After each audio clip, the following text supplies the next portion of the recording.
Asalaamu calaykum waraxmatullaahi tacaala wabarakaatuhu walaalaha garbahaygow kusoo dhawaada wehelkii dunida iyo waxtarkii bulshada aniga waa Xafsa youtube-ka aad naga daawaneysaan waa Xafsa channel barnaamijkan waxaa idin soo gudbisa islaaniga waa walaashin Xafsayd soo dhawaada meel walba ay joogtaan waxaan Allah subxaanahu wa tacaala idinka baryaa cumri dheer cibaado suuban Allah idin siiyo insha Allah waxaa idin rajeynayaa inaad caafimaad qabtaan waxaa inoo soo socday kitaabkeena imtixaanaha ahaa ee la magac baxay baro 100 xadiis hase yeeshee intaan u gudagelin casharkeena maanta ugu horeyn haddii aad tahay marka ugu horeysa ee channelka soo booqatay fadlan subscribe saar haddii aad hore noola joogtaan like saar u share garee asxaabtaada nabiga sallallahu calayhi wasallam wuxuu dhahay waxaad naftaada la jeceshahay la jeclo oo walaalkaaga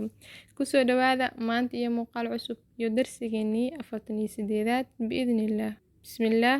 عن أبي هريرة رضي الله عنه أن رسول الله صلى الله عليه وآله وصحبه وسلم قال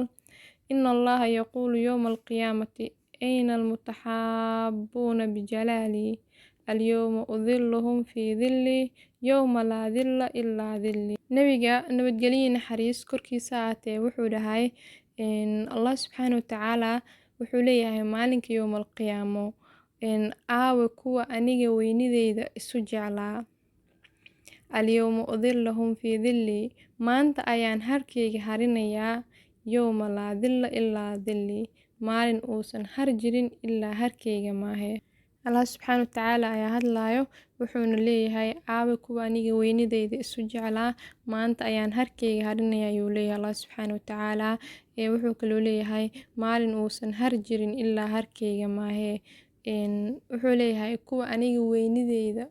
bijalaalati aniga weynideyda isu jeclaa aabe maanta ayaan harkeyga ayaan harinaya maanta maalin uusan jirin har ilaa aniga harkeyga maahe maalinkaasna waa maalinkii yawmal qiyaamo Allah subxaanahu wa tacaala hanuu daro kuwa oo Allah subxaanahu wa tacaala weydiiyo oo leeyahay aabe kuwa aniga weynideyda isku jeclaa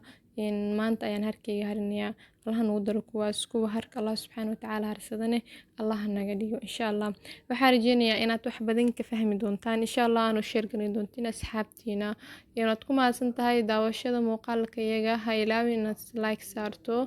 guud ahaan halkaas ayaan kusoo gabagabeynayaa daawashada muuqaalka iyaga waad ku mahadsan tahay haddii aad subscribe saartay assalaamu calaykum waraxmatullaahi tacaala wabarakaatuhu